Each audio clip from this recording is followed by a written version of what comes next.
Ngwataniro ya biashara ma Nairobi ni marutite migambo yao ori ukwirigirwo kuthirwa na maandamano ma Gen Z ntuku ya royo taunini ya Nairobi maugite mo matibinga biashara ciao indi muntu uri ukenda kugeria kuthukangia biashara ciao amenye ni mebangite ni morontite asiasa mana kuma kaunti yao makiuga nimo methiritwe makiriba athukangia kureta kirigishano kiri maandamano. Boniface Mwongera ataririe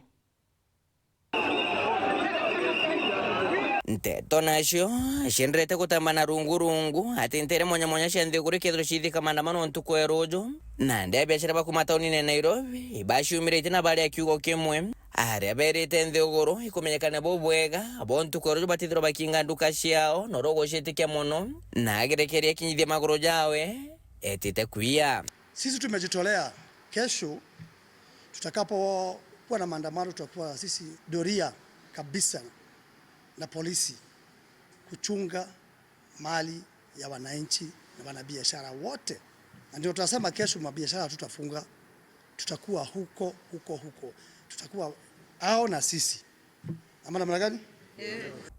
Biashara barendera bakwa tayari bamithite ndwangisho karia ati kona na siasa bana bakuma kaunti ya Nairobi barabakuzira beria mikoro yeta kwithukira nduka ciao na kuma maandamano ya kwambiria ibethito betite sare nyingi ya nkuruke mabilioni. Tumepoteza pesa mingi na hizi maandamano. Wale wanaandamana tunawajua na wale tunawajua hao si wakora. Kuna wale wanalipwa na wale wanawalipa, na mimi nasema hivyo kwa sababu polisi wanawajua. There are about 4. In fact there are 4 who we know. Ni wa Nairobi hapa. And if you go through the social media mtawaona tu kule wanalipwa na kule wanaenda kuchukua pesa hata jioni.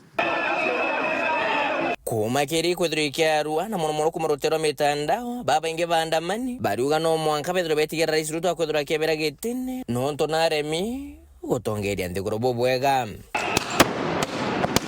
iguru yo gushoka kantu kwerojo te kaunti ya Nairobi kethirikithia maandamano ake inya kaunti ne wingi maandamano ya kethiro ya ithika ja kumeneria magavana baria bakunyangi into bya mwingi nke reporter Ntosharu TV kuma je kengina ngine na kinene kemusho Nairobi mbita Boniface Mwongera.